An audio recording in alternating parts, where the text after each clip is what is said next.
We have all had painful events in our lives that can lead to depression, anxiety, addiction, or broken relationships. But here's a secret. It is not about what happened to us that causes suffering. It's the stories we believe about ourselves. Join us as we shine light on how to rewrite our stories, avoid the shadows of shame, and travel along the pathway to joy, love, and connection. It's the Finding Peace podcast with your host, Amazon best-selling author, Troy L. Love. Have you ever been in a funk and actually enjoyed wallowing in it for a while? And then you go to the grocery store or you're sulking at work, and then some brilliant ray of sunshine comes along with a huge smile on their face and warmth in their heart, and their light threatens to break through your storm clouds? Well, if you were having a bad day, Dan Utt would be that giant ray of sunshine. Dan is literally a giant of a man.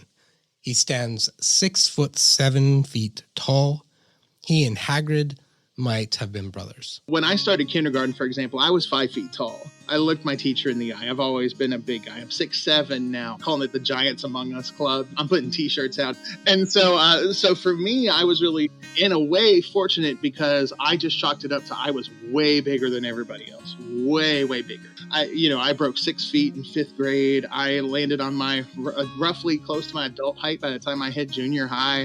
So I always thought I was just big. I stood out. I was weird. That's why. I just kind of had to deal with it. And again, because I like people, I kind of developed that social process starting in elementary school when I was around more people. I always got good grades and all that kind of stuff. So again, the teachers left me alone. So it was just kind of my own little experimentation pool of learning how to communicate. And yeah, I was the fat kid. I was the big kid. I got picked on a lot. I remember one kid had a real bad problem with me in 6th grade. And I almost snapped, and I finally stood up and I looked down at him. He came up to about my belly button. And I said, are we done yet? And he was like, yeah, man, we're done. We're good. Being that tall and being an anomaly in kindergarten made Dan a lightning rod for rejection. He was the weird kid, the kid that other people bullied. It's strange that a kid his size would be bullied when he could literally stomp the other kids into the ground like a bug. But that wasn't Dan's nature. He is gentle. He is kind. He even reported to me that he became a vegetarian at the age of 14 after he witnessed what happens to animals in slaughterhouses, and he didn't want to contribute to that lifestyle anymore. Being bullied myself, I can relate to what Dan must have felt as the other kids taunted and teased him. But Dan viewed it differently. At the time, he thought he was just a weird kid. It wasn't until he was an adult, though, that he discovered that there was something else unique about him. I am on the top end of what used to be called the Asperger's part of the autism spectrum. And as opposed to the way it is now, where I probably would have been diagnosed as a kid, because I was more on the intelligent side and one of the kids that the teachers didn't have to worry about. I went undiagnosed until kind of my early 30s. And that's really when I started hearing the words, autism, spectrum disorder, Asperger, stuff like that. And it took what was a very difficult experience growing up, and it put it into this new lens of being able to frame things a little differently and realize that some of the things that I found as strengths, it was okay to kind of lean into. And, for me, I am a very strong believer in a diagnosis is just information. It's not a label to put you down. It's information to be able to lift you up and teach you how to be able to best live in the world that you exist in. And so ever since then, I've really been kind of trying to figure out what it means to live as an autistic person. I'm a social autistic person, which is very unusual. Autism is a diagnosis that researchers are still trying to understand. Individuals with autism can experience symptoms that range from severe to less so. Experts call it being on the spectrum. And AutismSpeaks.org states that the term autism refers to a broad range of conditions characterized by challenges with social skills, repetitive behaviors, speech, and nonverbal communication. According to the Centers for Disease Control, autism affects an estimated 1 in every 44 children in the United States today. It is a spectrum for sure. So different people present in different ways. It's a very, very broad thing, but basically, for me anyway, which is what I can speak to is my own experience. I'm just wired differently. There's a laser focus with attention to detail on complex, difficult things. If it's something I have an interest in, I'm very good at. I always joke with people, if you're looking for somebody to help you write a business plan, create a brand, extend out predictions for 5, 10, and 15 years, figure out exactly what your staffing needs, your planning needs, and everything else that you're going to need in order to have a successful business within, again, those time frames, then I'm the guy to lay out every single piece for you. But if you expect me to do the dishes and keep an empty sink, that is really, really hard. I tell people sometimes, and they don't always quite understand, but like if I'm having a stressful day, I always say, the lights are too loud. I can't filter out stimuli very well. So where most people can walk into a room that's really bright, lots of big flashy colors and lots of people, noise, all this kind of stuff, and they can just kind of focus, tune out, and just do their thing, that doesn't work for me. I describe it as like, you have to regenerate your shields before you go out into a situation is going to be stressful, which is true for the most part for anybody, but especially for somebody like myself, because it's not just the people, it's not just whatever social anxiety might be there, it's the whole experience. And then, you're exhausted when you're done with it. It's a very raw emotional existence. We learn different too. I have pretty close to perfect recall as far as things that I have, some sort of interest in. I'm a musician. I love all types of music. I remember passages of things that I've played in orchestras and things like that from, hundreds of years ago that I might have played once that I thought was cool that I could go back and do it again. But but that one dish, man, like if you expect me to take that in there and get it done, that is so difficult. As I interviewed Dan for this podcast, what struck me was just how much he had not adopted negative core messages about himself. For many of us, we experience an attachment wound like loss or rejection or neglect or things like that. And then we often develop some core message that's attached to that wound that when it gets hit, it activates and it reminds us that we are not enough, that there is something seriously wrong with us and that we're doomed. Dan felt that way too at the beginning, but listen to how he had a paradigm shift that altered his perspective and empowered him to pursue a career as an entrepreneur. Once I found out, though, I looked at it like, okay, this is my hall pass for being weird. This is my proof of saying, like, check it out, letting my weirdo flag fly. I'm just going to go for it. This is me. Screw it if you don't like it. Like, I'm just going to be myself. We all come to that point in life where we think, am I done with everybody else's expectations and can I just take over on my own now? And that kind of was that moment for me where I looked at it and said, I've always been kind of odd. I've always been embarrassed. I didn't really know what to do with myself. I didn't really think that I was worthwhile because I was different and not what somebody would want or find attractive or whatever. It was one of those things where I realized I am this way and I'm going to be this way. This isn't something that can change. There's no cure and there's no medication that can change the way I'm wired. There's no magic surgery that can do anything. And so as little or as much value as I have, it's going to be like this because that's just how I am. It's been a freeing thing where I feel like I'm much more likely to say, let's try this crazy thing. Let's do something new. Let me put my twist on it and see what happens. Dan not only experienced a paradigm shift, he also embraced his uniqueness despite his mother's worry. Before I started my podcast, I talked to my mom, who was born in 1949, and she's sitting there saying, well, do you have to call it weird? People are going to think you're making fun of them, and that's kind of mean. Do you have to be derogatory, all this stuff? couple days later, I was sitting in this book club, actually, sitting with my two little nieces, who are the youngest of all of the people. They are 13 and 15 now, I think. Girls, again, I always get your ages wrong. I'm sorry if you're listening. Please forgive me. I asked them, what do you guys think about this? And immediately they were like, oh, that's so cool. Can we be on? We want to be celebrities. We want to be on the show, all this. So that diametrically opposed position, right, of here are these kids, they hear the name, they hear all about it, and they're like, that's so cool. As opposed to my mom, who is over here, who's, why do you have to be mean? And I think that part of it is that we have this stigma around difference, right? And that's why we call people weird and strange and odd and, all this other kind of stuff. People are just being themselves. I kind of looked at it like we're in a process culturally of learning that unique and different is good.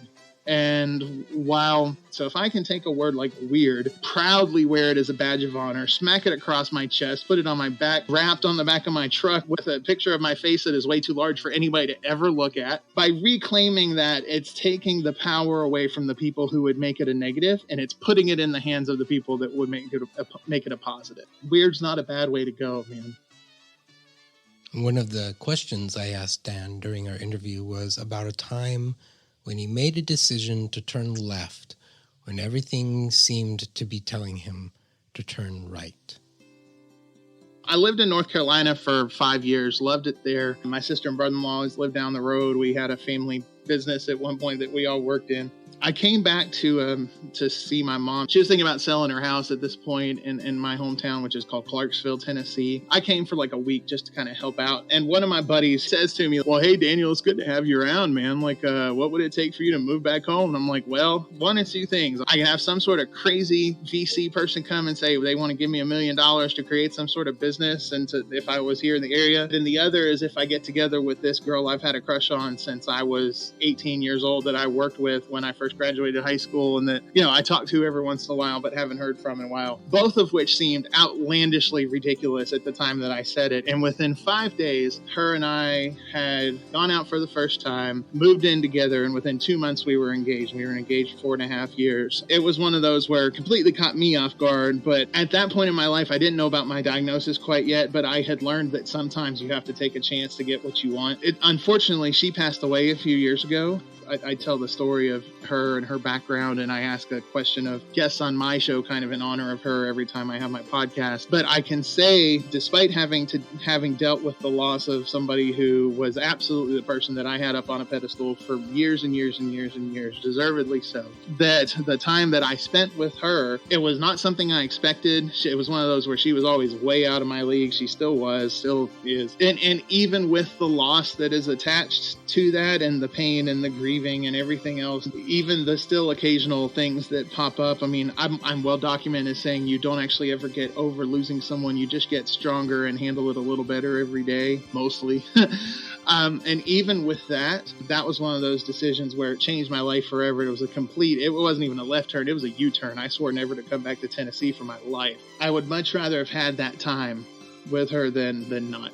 When I was little, a week before my 10th birthday, my dad passed away. And then a few years later, my grandmother, who raised him, passed away as well. And one thing that as a high school kid, when my grandmother passed away as a freshman or sophomore, whatever I was, I realized because of these social norms that I'm trying to follow that I don't totally understand, I've never gotten a chance to tell people who are important to me what they mean to me. I'll never forgive myself for not getting to tell my dad I loved him before he passed away, even though I was 9 years old. So despite the fact that it was annoying, despite the fact that it was irritating, despite the fact that she would look at me and say, I know, thanks for telling me, you don't have to anymore. That girl knew how I felt about her every single moment of every single day, and there was never a doubt in her mind how important she was to me. It may not have ended the way I would have hoped it would have, but well worth the left turn, man. Well worth the left turn.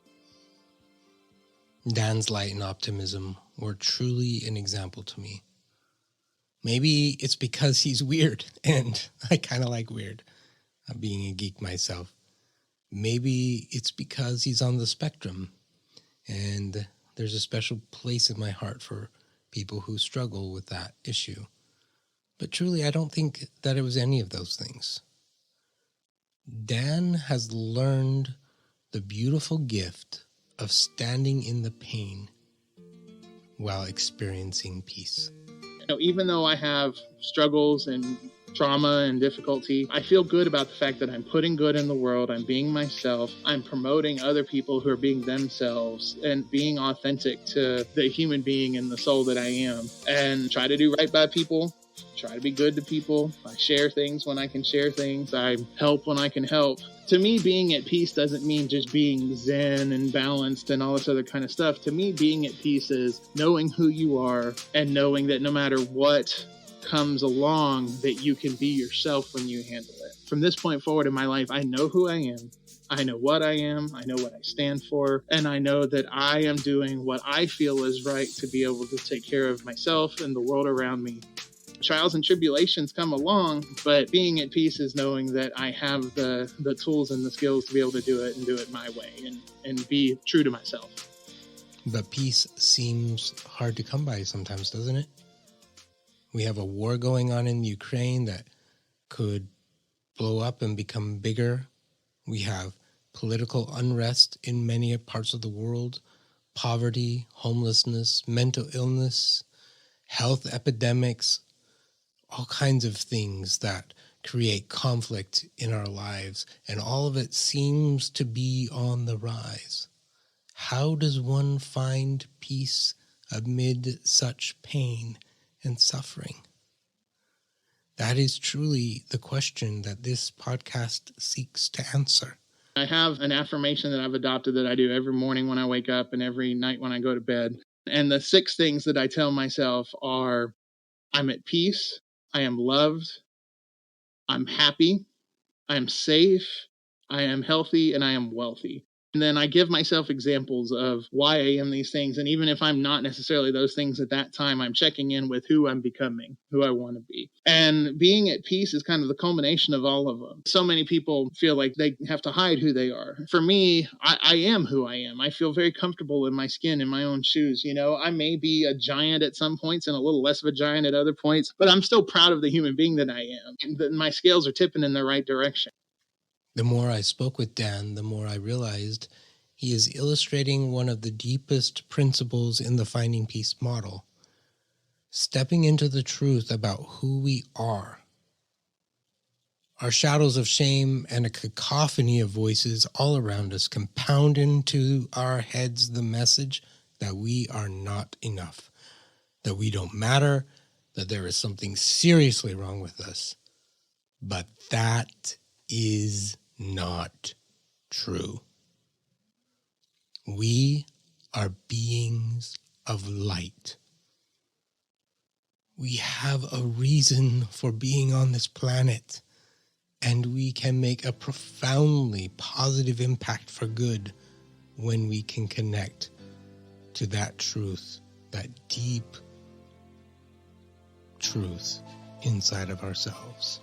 At the end of the day, I feel like when all is said and done, what truly matters is what kind of impact you've had on the world, and that when you look at that scale of your life, did you make a bit more of a positive impact than you did a negative? So I feel like by doing what I'm doing, by trying to set an example of just being able to be yourself and authentic, trying to just be you, and doing the other things that I'm doing, showcasing cool, amazing people on these other programs that I do, I feel like that is the opportunity for me to be able to weigh down that good side of the scale. That's always how I've looked at it, but it's helped me really refine and dig into what's really important. Maybe you don't fully believe that you are enough, just the way you are. Maybe you don't believe that you have gifts, talents, and abilities that can bless the world.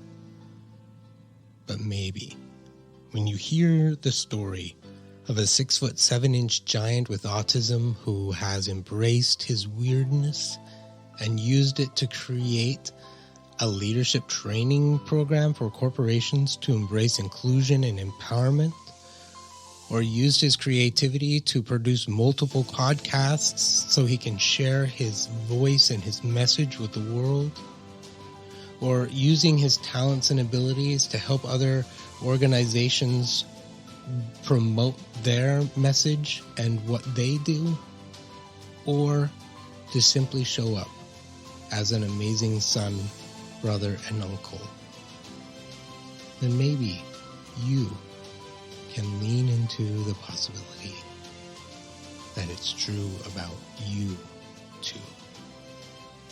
That you are enough, just the way you are.